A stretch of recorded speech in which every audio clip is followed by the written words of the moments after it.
A nearly 80-page preliminary report from a Texas House committee investigating the Uvalde school shooting is blaming systemic failures for the massacre that lasted more than an hour before the shooter was finally confronted and killed. Systemic failure and poor decision-making. That's how a Texas House of Representatives committee describes the mass shooting at Robb Elementary School that left 21 people dead.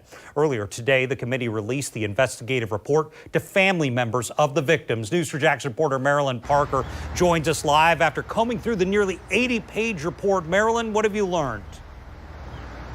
One thing interesting about this report, Scott, is that it says the committee didn't find any other villains in this investigation outside of the gunman. You know, there's been a lot of criticism over the police response in this case. The report definitely gets into that, calling it lackadaisical and chaotic. I want you to take a look at this full screen that we have right now. It's going to break down some of the elements of this report. First, it talks about the school not properly notifying teachers of a lockdown due to poor Wi-Fi and poor communication. They say the school also had a culture of non-compliance with safety policies requiring locked doors. In fact, they say room 111 was known to be faulty but wasn't fixed. And room 111 and 112 was were two of the rooms where the shootings took place. When it comes to the gunman, the report says social media platforms didn't do anything in response to restrict his access or report his behavior.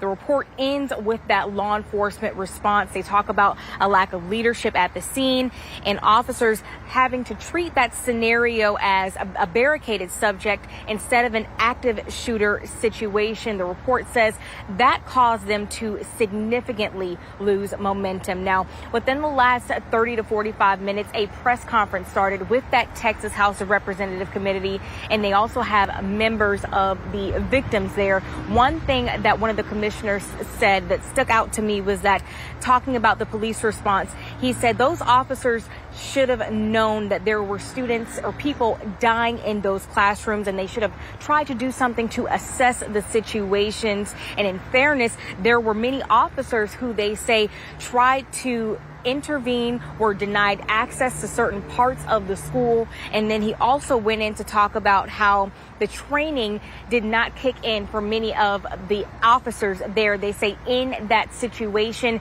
a lot of people described it as chaotic. They interviewed more than 35 people. There were 39 interviews that they did. We're learning more about how they put together this report. And we're also going to be hearing from some of those family members coming up tonight on News4JAX at 10. I also plan to speak with an attorney about what the family members can do right now following this report when it comes to any legal action. Reporting live tonight, Marilyn Parker, Channel 4, the local station.